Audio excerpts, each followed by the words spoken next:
If you're serious about understanding how war reshapes daily life, not just battlefields, then this story matters.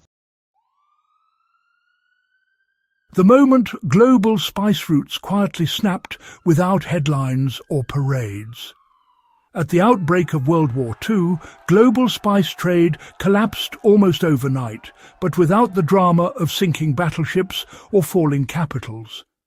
Pepper from India, cinnamon from Ceylon, cloves and nutmeg from the Dutch East Indies, ginger from Southeast Asia, and paprika from Eastern Europe all depended on shipping lanes that suddenly became killing zones. German U-boats, Allied blockades, and seized colonial ports turned centuries-old trade routes into dead ends. Britain lost reliable access to Indian Ocean shipping. Germany lost access to overseas imports entirely. Japan absorbed Southeast Asian spice-producing regions for military reasons, not culinary supply. What vanished first were not calories, but flavour, and governments underestimated how destabilizing that would be. Why spices mattered far more than comfort or taste alone. Spices weren't culinary indulgences.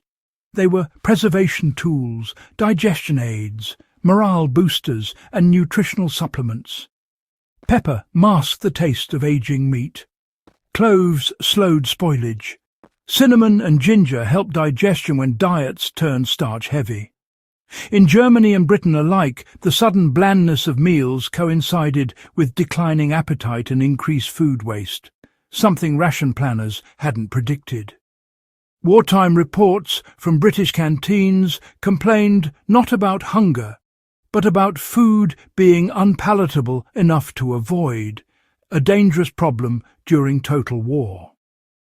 Flavour loss translated into calorie loss, which translated into workforce fatigue. How governments tried and failed to centrally replace flavour. British and German food ministries attempted top-down solutions. Britain introduced standardised national loaf bread and issued spice substitutes made from dried onion, parsnip seed and mustard powder. Germany experimented with ersatz spice blends derived from beet pulp, carrot tops and dried celery leaves. These substitutes worked chemically but failed psychologically. People rejected them at scale. The lesson here is important for survivalists and planners today. Centralized replacement rarely beats local adaptation. Flavour is personal, cultural and deeply tied to habit. When governments failed, households improvised. So, households rebuilt their flavour systems from scratch, using whatever the local ecology provided. Across Europe, kitchens really became experimental spaces. People dried apple peels and pear skins for sweetness. Horseradish, well, that replaced pepper in Germany and Eastern Europe. In Britain, folks harvested and dried wild garlic, sorrel and ground ivy. Mustard seeds were grown in gardens and, crushed by hand. Even dandelion root was roasted and used for bitterness. These weren't just romantic improvisations, not at all. They were systematic responses. People actually catalogued which plants held up in stews, which survived drying and which fermented well. Housewives shared their findings in local papers. And, flavour knowledge spread horizontally, not through the state. The collapse of the spice trade, permanently altered national cuisines. Post-war diets, well, they never really went back to the old spice patterns from before the war. British cooking, already a bit on the conservative side, became, honestly, permanently simplified. In Germany, cuisine leaned even more into herbs and fats, rather than relying on imported aromatics. Over in Eastern Europe, paprika shortages meant cooks had to turn to caraway and dill, and that, in turn, reshaped regional tastes for decades. Even after trade resumed, those habits stuck. People tend to cook what they learn to cook under pressure. That's a core survival insight, really.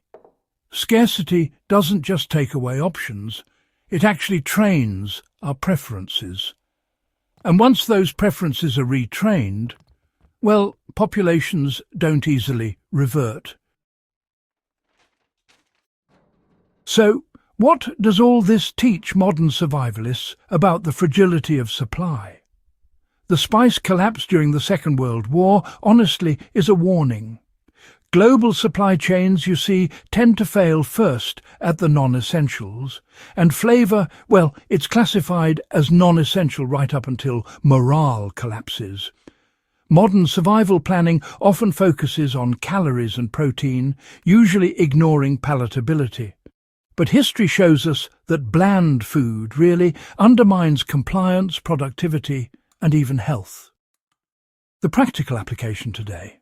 It means storing dried herbs, learning a bit of local foraging, and understanding preservation methods like fermentation and dehydration. A jar of dried garlic or mustard seed, believe it or not, isn't a luxury. It's psychological resilience.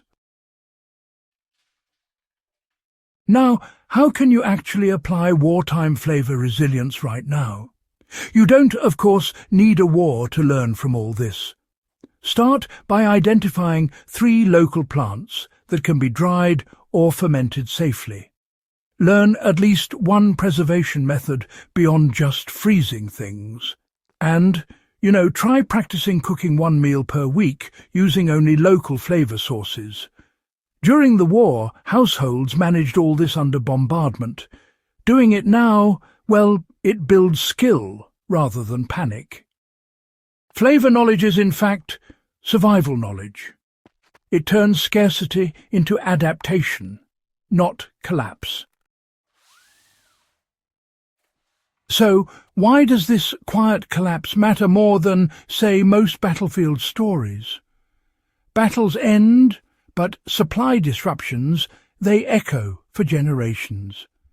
The disappearance of spices during the Second World War reshaped diets, trade, and cultural memory, all without ever being labelled a crisis. That, honestly, is why it's so dangerous. When systems fail quietly, people don't prepare. They improvise late. Studying this isn't about nostalgia. It's really about preparation. If this kind of grounded, unsentimental history matters to you, well, subscribe to Iron Age Instincts. And do share this with someone who thinks survival is only about calories and ammo. Flavour kept people eating, working and enduring. That lesson truly still matters today.